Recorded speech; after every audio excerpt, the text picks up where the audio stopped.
Oi, gente! E aí, tudo bem com vocês? Finalmente chegou o vídeo onde eu vou falar sobre essa obra maravilhosa que é Fala Sério Professor, da Thalita Rebouças, um livro mega divertido que eu tenho certeza que todo professor deveria ler. Então eu vou fazer aqui uma resenha hoje sobre ele. Se você quer saber mais sobre esse livro, quer se inspirar aí para finalmente fazer a leitura, você está no lugar certo. E se você não me conhece ainda, eu sou a professora Gabriela Cunha e você está no Aula Incrível. I never made it, but I know what it takes. I'm motivated by a mix of emotion. Got my statement, and I'm...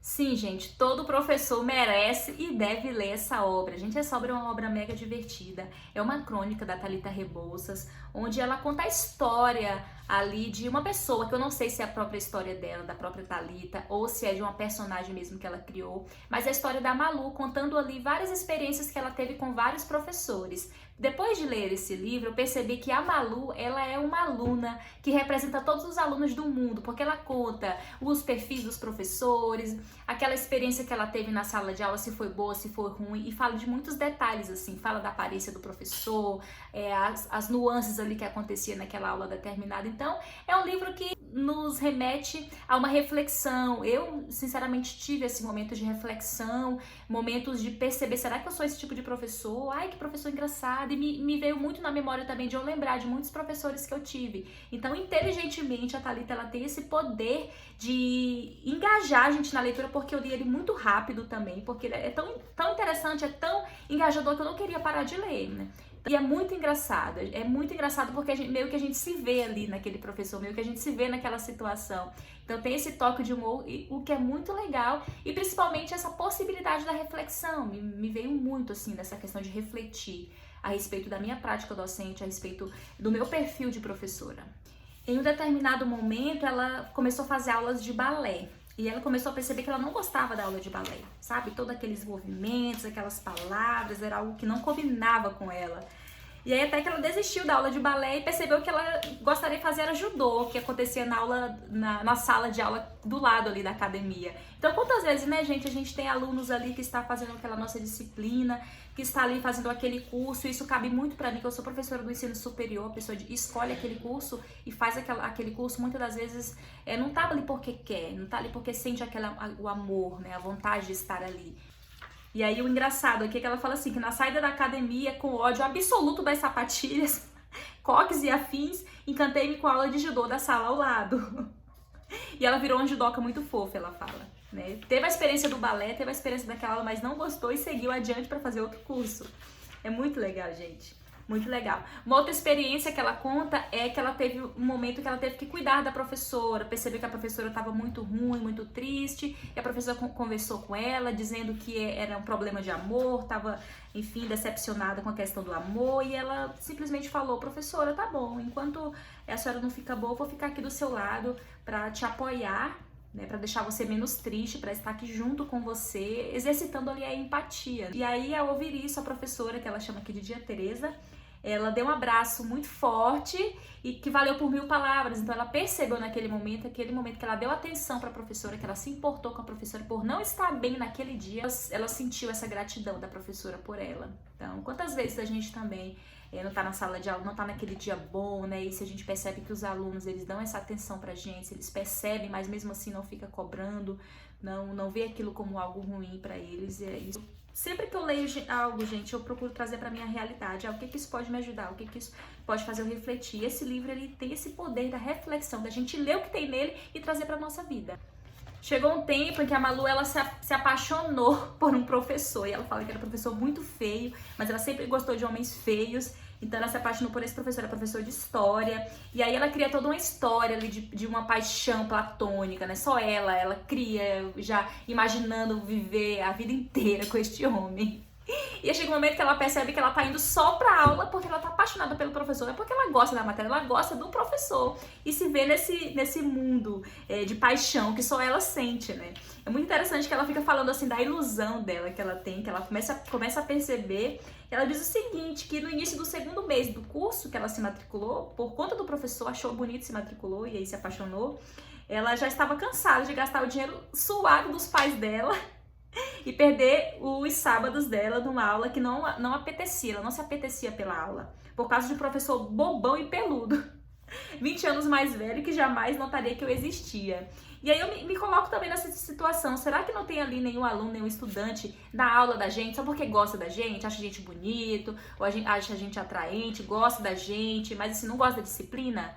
Né? E quantas das vezes a gente se apaixona também pelos nossos professores? Eu lembro também de uma situação que aconteceu numa atividade eu fazendo com os meus alunos, chamado Flashback Escolar, onde eles contam um pouco da vida escolar deles, desde criança, passando pela adolescência, chegando ali no ensino médio, depois no ensino superior, enfim. E aí teve uma vez que um aluno, a principal memória afetiva que ele tinha de quando estudante, foi quando ele se apaixonou por uma professora quando ele era criança, e ele sentiu o amor que aquela professora tinha por ele, a atenção que ela dava por ele. Ele relatou nesse dia que só em a professora chamar ele pelo nome já era algo que ele se sentia bem, que ele gostava, que ele se sentia especial. Então isso também me trouxe uma reflexão muito grande dessa atenção que a gente precisa desenvolver, né, para dar atenção aos alunos, sempre com esse cuidado também, para os alunos se apaixonar pela gente tá achando que é outra coisa, né, principalmente nos níveis mais avançados do ensino. O interessante é que a crônica, ela vai passando ali pelas idades da Malu e tem os temas, né, tem histórias de professor lá do balé, professora do judô, professor do teatro, professor da escola, professor de história particular, professor de inglês, enfim, ela vai passando por todas as experiências, professor de surf também, e chega um momento que ela conta a história das aulas de teatro, quando ela começou a fazer teatro. E aí tem um momento aqui da história que ela se vê numa situação de ela não gostar de cuspe, de ela ter nojo de cuspe. E na aula do teatro, o professor, olha, Malu, você quer ser atriz, você não pode ter nojo de cuspe, cuspe faz parte, cuspe é normal, vamos fazer aqui um teste para vocês pararem de ter medo de cuspe. E aí todo mundo começou a trocar os chicletes, né, na boca, beijando, fazendo ali um beijo técnico, uma técnica para perder a vergonha, uma técnica para perder essa questão do medo. Ela disse que foi cuspe para todo lado, todo mundo se beijando, trocando os chicletes. Foi um dos momentos mais alegres assim que eu tive ao ler esse livro, muito engraçado. Chega um momento em que ela começa a se questionar por que ela tem que aprender física e química se ela quer mesmo ser jornalista. Isso já ali no ensino fundamental para o ensino médio. Começa a se questionar por quê. E aí tem reunião aqui com o professor de química falando que ela precisa conversar menos na aula, porque ela realmente precisa aprender física e química. Ela bate muito na tecla, eu não consigo aprender química e física. Não é a sua linguagem, professor, não é a forma que você fala, professor, é que eu não sei aprender. Eu não quero aprender química e física. Já tem uma conversa dela aqui com o professor falando, Malu, você precisa tomar juízo, Malu, não desperdice o ano conversando e tal. E ela fala assim, eu não converso na aula do Sejão, é diferente, eu durmo na aula porque eu acho a aula chata, eu não quero aprender, eu não vejo sentido pra minha vida aprender física e química. E aí ela fala assim, ó, quando o professor tá falando sobre química e física, eu escuto algo, eu escuto isso, eu não entendo nada que ele fala. E aí isso também causa uma reflexão, porque a gente tem que fazer de um jeito os conteúdos nas nossas aulas que tenha ali um significado, que o estudante ele consiga aproveitar aquilo para a vida dele, né? É algo que é muito complexo, é algo que é bem discutido com relação à questão do currículo, né, escolar e tudo mais, e mesmo assim eu vejo que é muito difícil a gente ter essa estratégia, né, de um aluno ali que não tem tantas habilidades com números, com as exatas, digamos ali, um aluno que é de humanas, a gente já percebe na cara dele que o perfil dele é de humanas, e como que a gente pode fazer para que esse tema, esse conteúdo obrigatório lá do currículo, a gente consiga estimular esse significado no estudante. Não é fácil não, e aqui é uma narrativa muito interessante porque ela representa todos esses estudantes que muitas das vezes tem que aprender algo que aquilo ele não vai usar nunca na vida dele, aquela coisa, né, da teoria de Bhaskara. Eu nunca usei a teoria de Bhaskara depois que eu saí da escola, embora saiba decorada até hoje, estudei, decorei para aprender, nunca esqueci. Mas mesmo assim, então ela representa esses estudantes do mundo que não querem, não gostam, não se sentem à vontade de aprender determinada disciplina. Por quê? Porque não vê relevância, porque não vê sentido, aquilo não agrega nada nele. Então é um desafio muito grande, né, da gente poder mudar tudo isso. Tem um capítulo dedicado aqui à encheção de linguiça.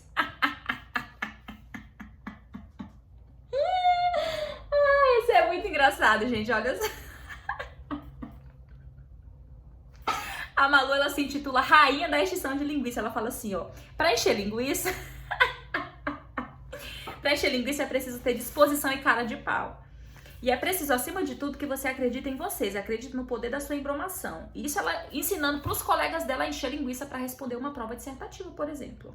Mais que isso, é preciso acreditar que a sua encheção de linguiça é uma séria tentativa de convencer o professor que a sua resposta é mais certa do que a resposta certa. Olha só a enganação que essa maluca fazer com os professores, gente. Que interessante.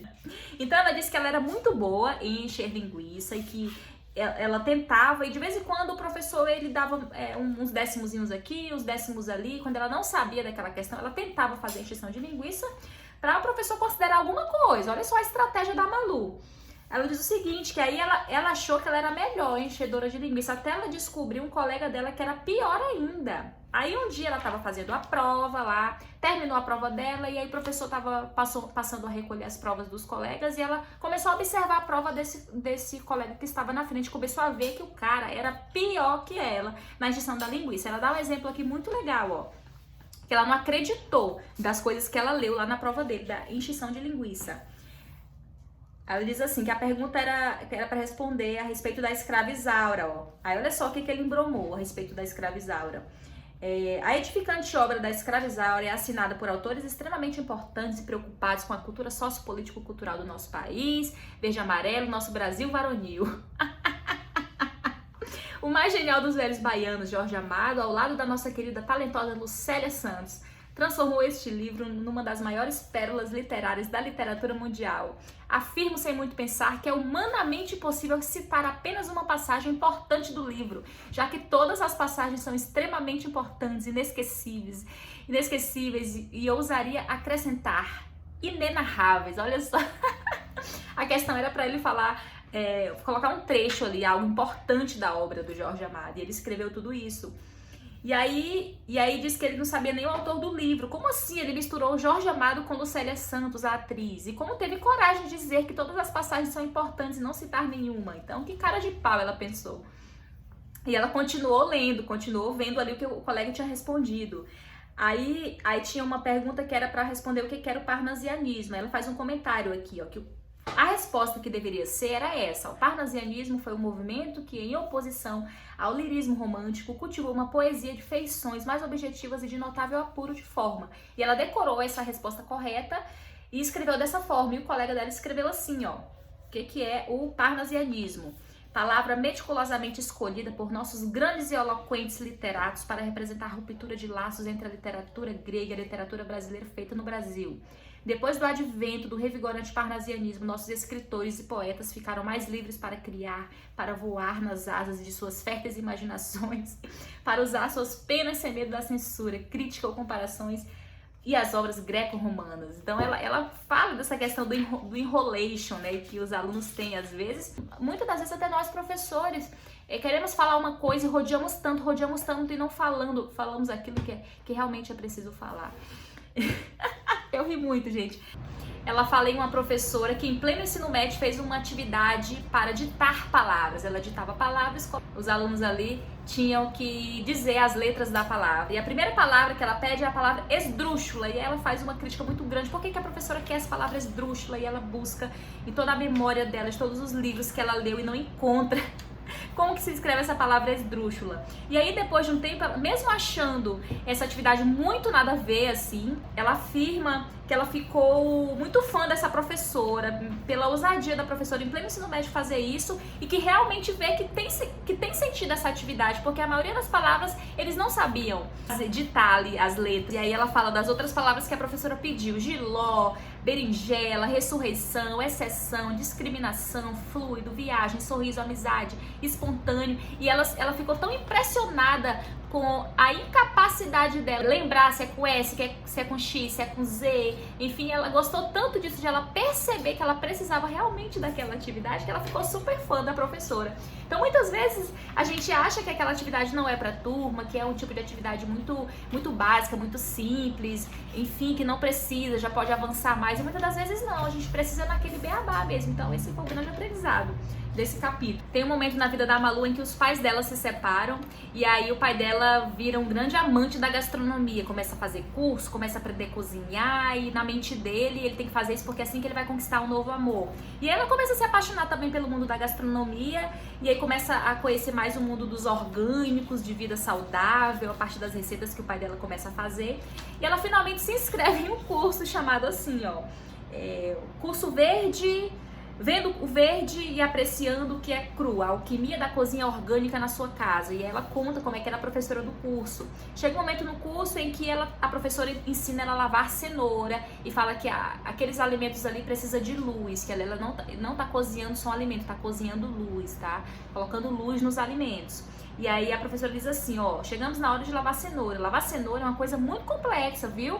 Que requer entendimento, sensibilidade, compreensão dos cosmos, sabedoria para lidar com os seres mais evoluídos que nós, mais evoluídos. Aí a Malu, mas como assim o alimento é mais evoluído que a gente?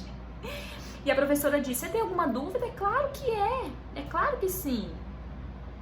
E aí depois disso ela vai ensinar a lavar, né? Lavar a cenoura e fala assim, ó, que a cenoura é mais evoluída com a gente, a cenoura, assim como o chuchu, a ervilha, a vagem, o agrião, todos os seus outros primos, é incrível. Então ela põe a cenoura lá em cima.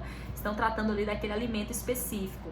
E aí a professora continua falando, ó, cada gota d'água que cai nessa cenoura é um feixe de luz, uma luz linda, uma luz violeta, que é a cor da transmutação. O que seria lilás? Não importa, o que importa é que a gente tem que sentir a luz entrando dentro dessa cenoura, nos poros da cenoura.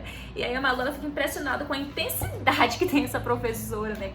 A gente percebe essa intensidade na professora ensinando ali a respeito dos produtos orgânicos. E a gente pode, às vezes, até pensar, essa professora tá viajando, né? Que professora maluca. E eu já percebi aluno pensando isso de mim, principalmente em disciplina que tem mais aquela reflexão filosófica, que a gente viaja mesmo, né? Às vezes o aluno não entende bem, mas depois começa a perceber e começa a ver por aquele ângulo também, às vezes não também. Então, valorizar esses professores intensos, filosóficos, e a Malu, ela vive esse momento também. Muito engraçado, gente. Até que ela se matricula em uma aula de shiatsu. Ela fala a respeito do yoga, que o yoga ajudou ela em muitas coisas, e ela tem uma experiência com shiatsu, que é uma técnica de apertar algum ponto do corpo e melhorar ali uma dor, enfim. E aí ela se matricula numa aula, e nesse dia ela se prepara toda, se organiza internamente, medita para começar aquele novo ciclo da vida dela. E ela fala que imaginava lá chegar na escola e ter um incenso, né? Perceber aquela parede lisinha branca com aquele som ali, bem zen. E chegando lá, ela se depara com outra coisa totalmente diferente nessa aula. Olha só, ao contrário, era uma sala com paredes descascadas e mal pintadas de verde abacate. Sim, verde abacate. 3 cadeiras de plástico velhas, um pôster de propaganda de cerveja grudado na parede com fita adesiva e uma mesa pequena onde uma mocinha de uns 22 anos lia calmamente uma revista de fofocas enquanto ouvia nas alturas as melhores do brega. Então ela se preparou para aquela aula, né? Aparentemente uma aula bem zen. Chegou lá, era um local totalmente inadequado. E a professora, pior ainda, né? A professora começou a dar aula, começou a ler uns textos decorados lá, falando o que era shiatsu, como que tinha que fazer, como é que era.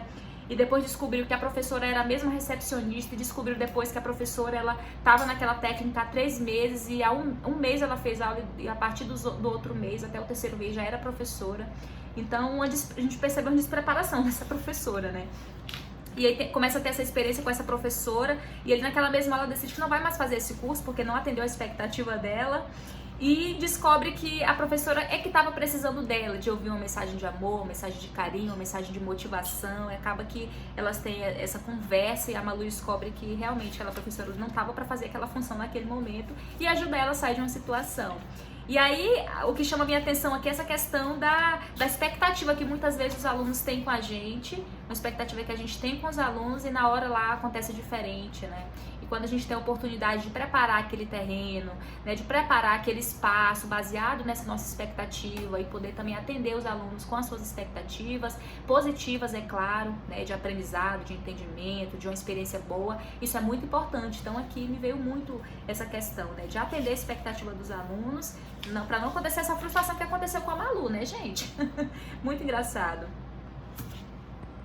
É isso, amores. Espero que vocês tenham gostado desse resumo que eu fiz do livro Fala Sério Professor. É realmente um livro que eu super indico, então vale a pena muito você fazer a leitura. Espero que você tenha gostado desse vídeo, espero que tenha te inspirado nessas reflexões que eu faço, te inspirado também para você comprar, fazer essa leitura, tá bom? Não deixe de seguir a gente nas nossas redes sociais, além do YouTube, temos no Instagram, estamos lá no @aulaincrível, tem um blog aulaincrível.com.